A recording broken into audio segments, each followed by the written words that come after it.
ठीक है। तो फर्स्ट श्लोक क्या बोलता है? जहाँ मूर्खों की पूजा नहीं होती, मतलब जहाँ पे अहंकार करने वालों की, या फिर मतलब यहाँ पे देखिए मूर्खों से इनका क्या संबंध रहता है। मतलब ऐसा नहीं कि कम पढ़े लिखे ही हमेशा जो घमंडी है, मतलब कोई भी बात तो मतलब थोड़ा सा ही पता है पर ज्यादा उसको समझता है, और ऐसे लोगों की रिस्पेक्ट नहीं होती। वहां पे क्या है, अन्न आदि काफी मात्रा में इकट्ठा रहता है। और जहाँ पति और पत्नी किसी प्रकार की लड़ाई झगड़ा नहीं करते, ऐसे स्थान पर लक्ष्मी जो है स्वयं आकर निवास करती है। सुरुचि पढ़िए फर्स्ट वन को। तस्य दोषः किन्नास्ति व्याधिनः को न पिण्डित व्यसनं किं सम्प्राप्त पश्य सौख्य निरन्तरम्। संसार में ऐसा कौन सा कुल अथवा वंश है जिसमें कोई न कोई दोष अथवा अवगुण ना हो। प्रत्येक व्यक्ति को किसी न किसी रोग का सामना करना ही पड़ता है। ऐसा मनुष्य कौन सा है जो व्यसनों में न पड़ा हो, और कौन ऐसा है जो सदा ही सुखी रहता हो। प्रत्येक के जीवन में संकट तो आती ही है। ठीक है। तो देखिए अब चाणक्य जी इसमें क्या समझाना चाह रहे हैं कि संसार में ऐसा कोई भी व्यक्ति नहीं है जहाँ पे क्या है, मतलब ऐसा कोई कुल नहीं है जिनके में कोई दोष ना हो। हम ऐसा नहीं बोल सकते कि ये दोष बिल्कुल निर्दोष है, मतलब इनके अंदर तो कोई बुरी नहीं है, मतलब ये इतने अच्छे हैं कि इनके अंदर अच्छी चीज है। कोई बहुत अच्छा घर होगा तो बहुत कंजूस होंगे, कोई में किसी में चीज में अच्छी होगी तो मतलब बहुत अमीर घर होगा तो फिर सेविंग्स नहीं कर पा रहे होगे। तो हर इंसान में कोई ना कोई कमी होती है। अगर आप किसी कुल को देखने जाओगे तो ऐसा नहीं है कि कोई कुल जो है एकदम ये रहेगा। एक सेकेंड ना, एक सेकेंड। हेलो। टू।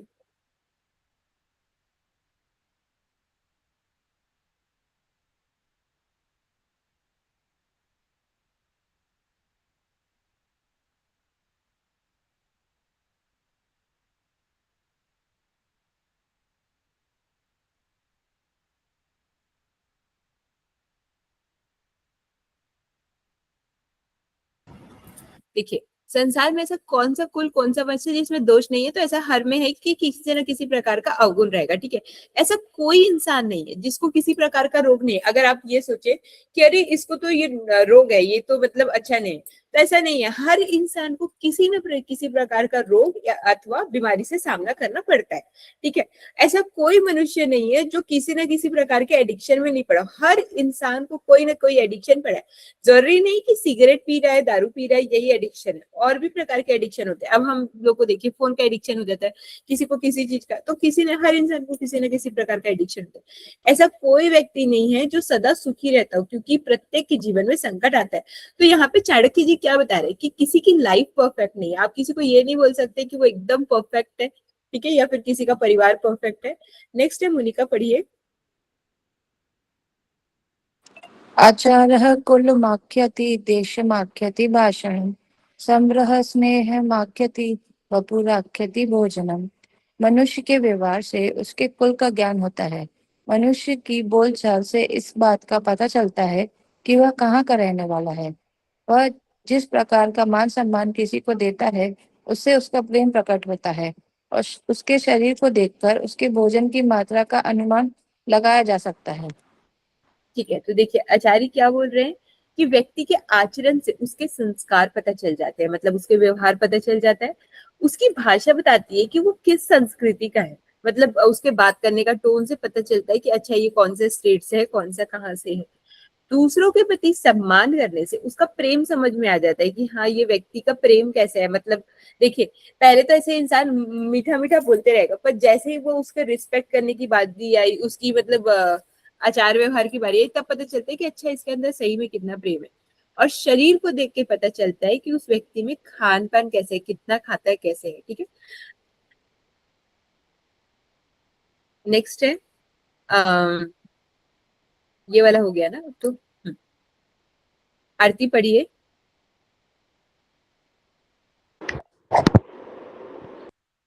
सुकुले योजनकृतपुत्र विदुष योजतृ व्यसन यो शत्रु मित्र धर्म नियोजित।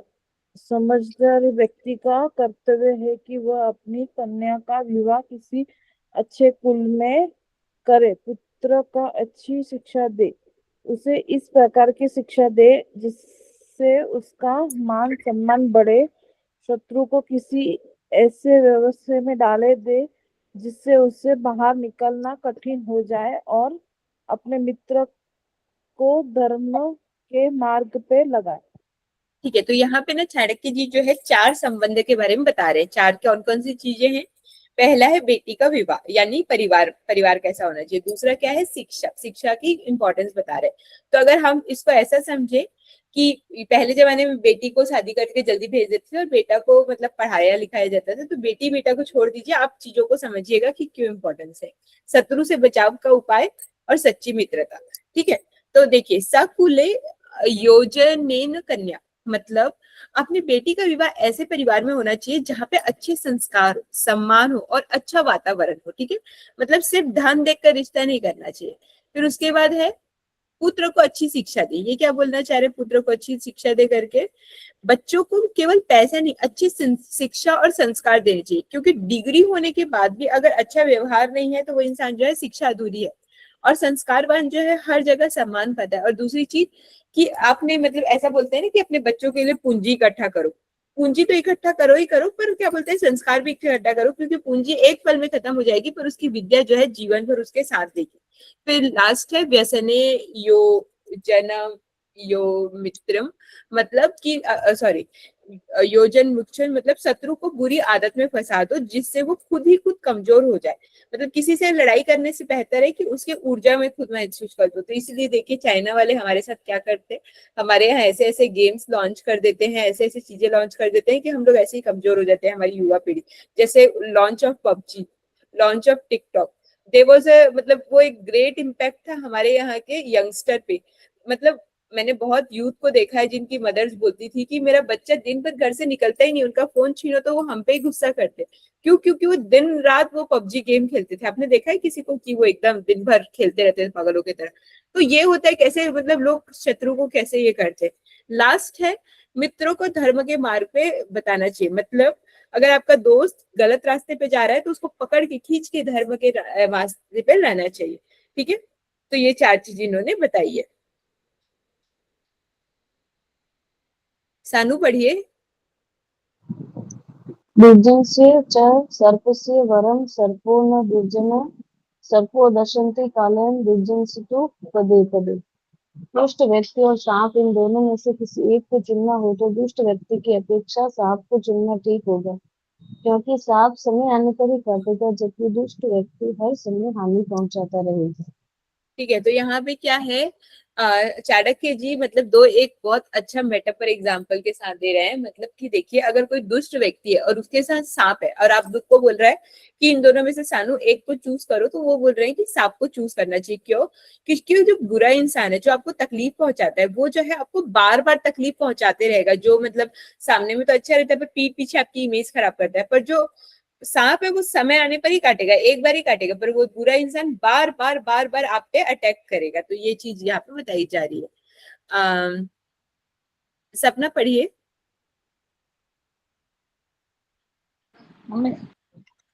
एतद्धर कुलीनानां नृपा कुर्वन्ति संग्राहम् आदिमध्याभ्यासानुषु न त्यजति च ते नृपम्। राजा लोग कुलीन व्यक्तियों को अपने पास इसलिए रखते हैं कि वे राजा की उन्नति के समय, उसका ऐश्वर्य समाप्त हो जाने पर तथा विपत्ति के समय भी उसे नहीं छोड़ते।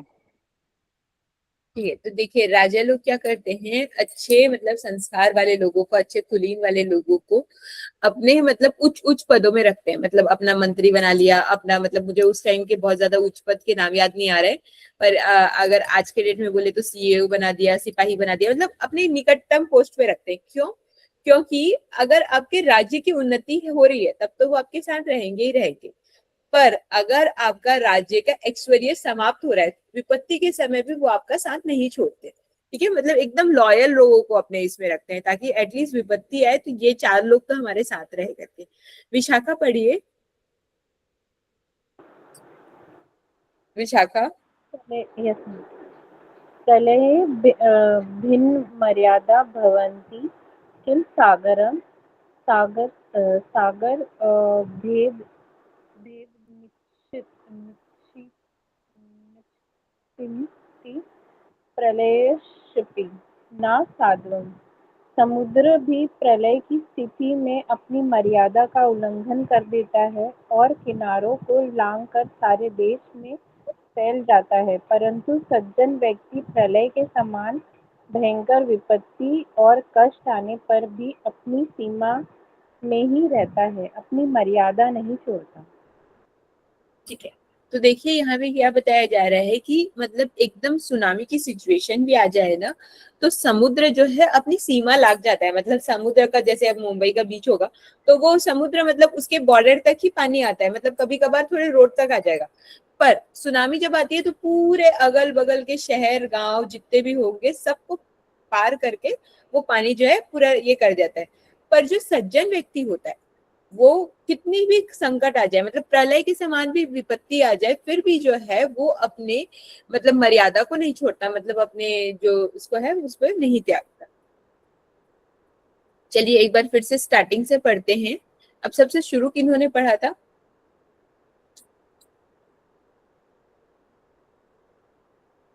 सबसे स्टार्टिंग में किन्होंने पढ़ा था? हाँ शुरू।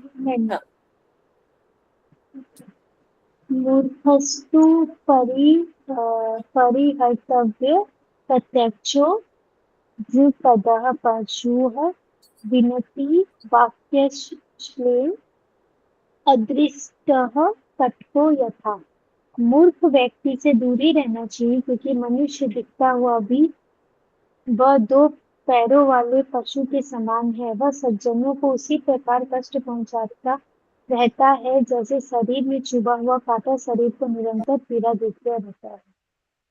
देखिए यहाँ पे फिर से मूर्ख व्यक्ति वाली बात आ गई कि मूर्ख व्यक्ति से हमेशा उनको दूर रखना चाहिए। क्यों?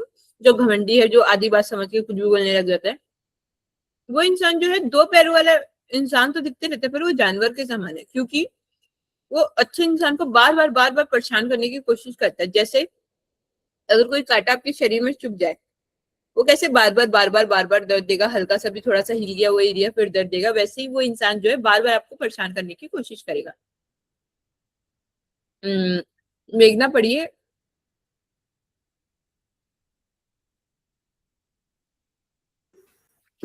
रूपयौवन संपन्ना विशाल कुल संभवा विद्याहीना न शोभन्ते निर्गंध इव किंशुका।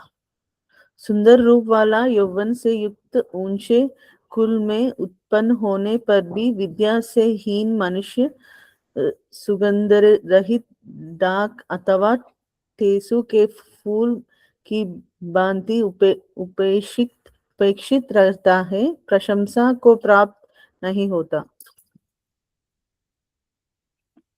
देखिए जो इंसान मतलब सुंदर है, बहुत ज्यादा ब्यूटीफुल है और बहुत यूथफुल भी है, ऊंचे कल का है, मतलब ऊंचे कुल का मतलब अमीर भी है, संस्कार सब है, पर वो विद्याहीन है, मतलब उसने पढ़ाई लिखाई नहीं की, तो वो कैसा है? सुगंधरी डाक का मतलब तो मुझे नहीं पता ये कौन सा फूल है, पर टेसु का फूल देखिए एकदम मतलब उसको कोई मतलब लेता नहीं है, उसी के प्रकार वो प्रशंसा का प्राप्त नहीं होता, मतलब वो जो है कभी उसको रिस्पेक्ट नहीं मिलता।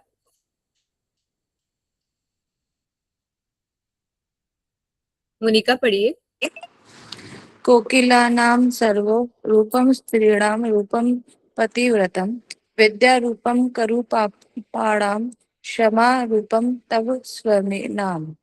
कोयल का सौंदर्य उसके स्वर में है, उसकी मीठी आवाज में है। स्त्रियों का सौंदर्य उनका प्रतिव्रता होना है।